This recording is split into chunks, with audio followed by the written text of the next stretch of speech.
Bueno, iniciamos de inmediato esta conversación. Bienvenido, ministro, de nuevo, Mayor General Gerardo José Izquierdo.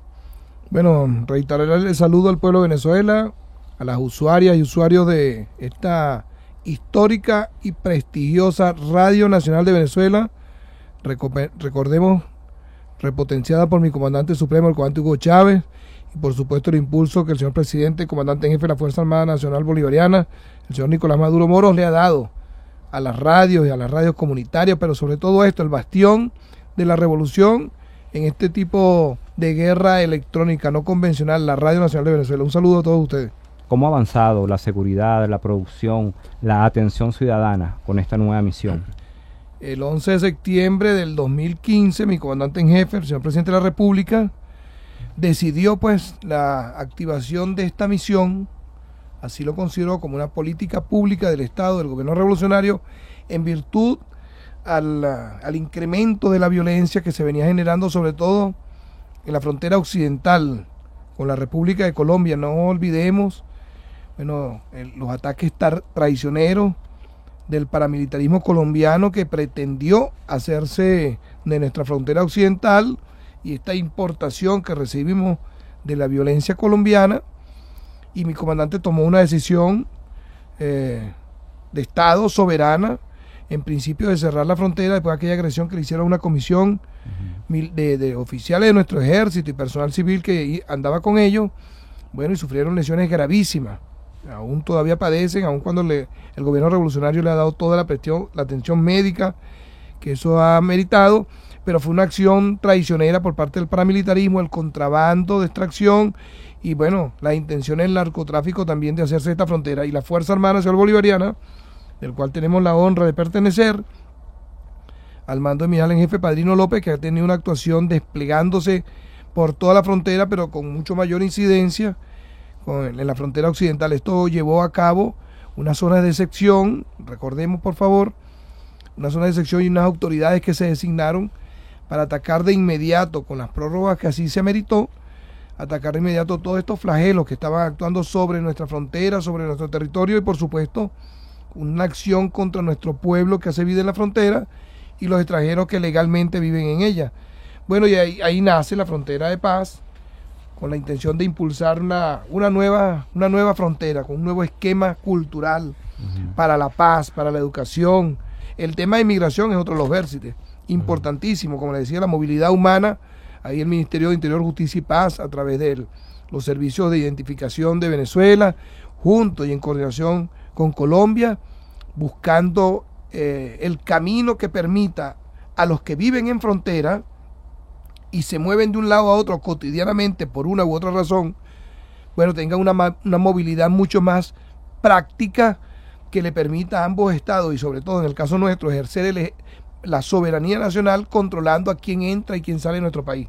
El tema de la seguridad, importantísimo, es uno de los vértices donde la Fuerza Armada, los servicios de inteligencia de nuestro país, las instituciones policiales de inteligencia y seguridad han tenido un despliegue importante. Los logros en materia de seguridad, aun cuando no son satisfactorios para las exigencias de nuestro comandante en jefe, no pueden negársele, la gran cantidad de bandas desarticuladas en la frontera, desde Paraguaypoa, desde Castillete, hasta la Piedra del Cocuy, pasando por toda la frontera con Brasil en el estado Bolívar, y por supuesto las líneas fronterizas que tenemos en el Esequibo con Guyana.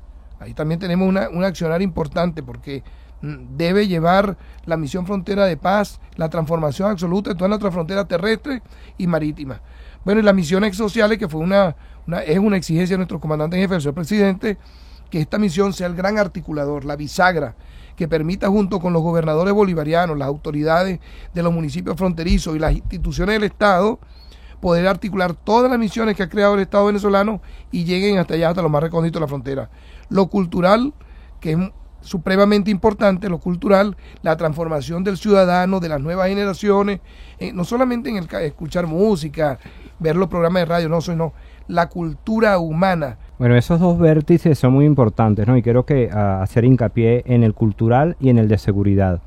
En el cultural, la transculturización y esa cultura de que nos quieren implementar en Venezuela del paramilitarismo.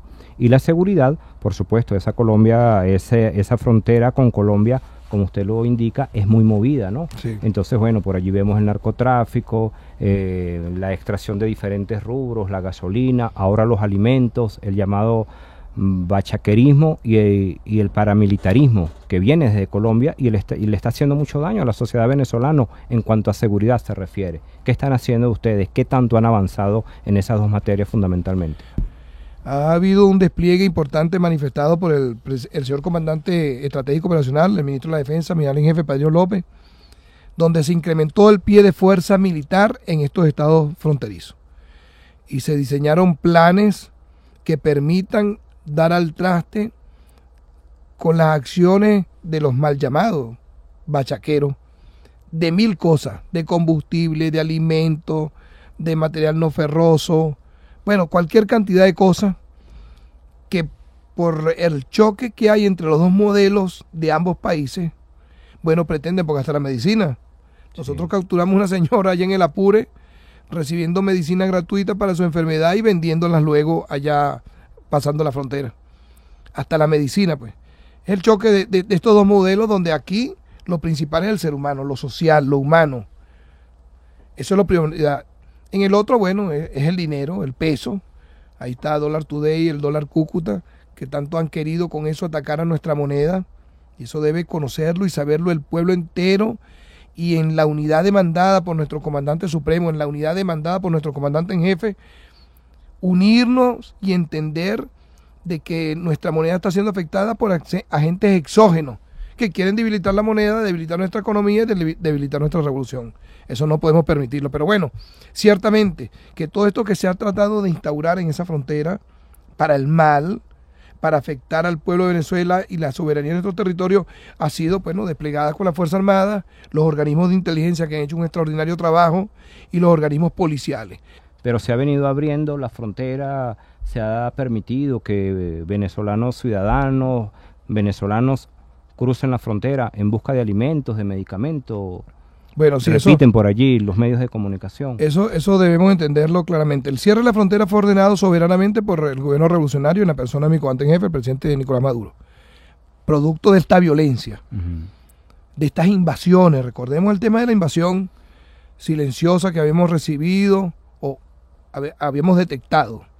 Bueno, se decidió ese cierre fronterizo para el reacomodo de las instituciones, la protección. Bueno, inmediatamente que se cerró la frontera, el secuestro en el Táchira bajó a cero inmediatamente, porque los violentos tuvieron que huir ante la presencia del Estado, siempre, como lo ha dicho mi comandante en jefe, con el respeto absoluto a los derechos humanos, así sea un transgresor de la ley. Bueno, la revolución bolivariana, nuestras leyes están hechas de manera humanista para que el que viole las normas sea puesto a la orden de los tribunales, cumpla con lo que establecen nuestras leyes, pero con el respeto a sus derechos humanos. Y por supuesto la protección a nuestro pueblo. Y eso ha permitido, permitió que se transformara de manera importante la situación de la frontera y llevó a la decisión de mi comandante en jefe de una apertura progresiva, que es en la que estamos ahorita pasando en este momento. Una apertura progresiva donde hasta el momento solamente hay un tránsito de las personas que nunca se dejó de ser. Mi comandante en jefe siempre ordenó que aun cuando la frontera estaba cerrada físicamente para vehículos, para el comercio, el tránsito de estudiantes, de personas adultas que iban a buscar salud o venían a buscar salud, que iban o venían a cobrar su pensión, estudiantes, como ya dije, personas que trabajaban en las industrias de uno u otro sitio del país, bajo un control que hacía la autoridad de migración de nuestro país, podían pasar de un sitio a otro por el puente San Antonio, por el puente de Ureña, arriba en la Guajira venezolana, por Paraguachón y por supuesto en el puente de José Antonio Páez en el Apure. En Atures, allá en Amazonas, es un poco más flexible porque el tránsito es a través del río Orinoco. Pero siempre el gobierno revolucionario fue flexible en esto, sí, en la atención a lo humano. Pero esto permitió en este periodo de tiempo hacer importantes cambios en el tema migratorio tan necesitado por Venezuela y ordenó mi comandante en jefe hace unos meses atrás la reapertura progresiva de la frontera. Bueno, ya primero inicialmente al tránsito, no podemos negar que la gente de San Cristóbal pasado a Cúcuta a adquirir alimentos. Pero es que eso siempre ha sucedido. No es una cosa nueva. Porque, repito, hay gente que vive en San Antonio, pero sus padres están en Cúcuta. Sí, es muy movida esa frontera. Entonces, no es nada novedoso. Un mes posterior, mi comandante permitió, que es lo que está sucediendo en este momento, que a partir de las 21 horas hasta las 00 horas de cada día hay un paso automotor del comercio internacional binacional de materias primas, materias elaboradas en uno y otro sentido. Así está la situación en la frontera en estos momentos.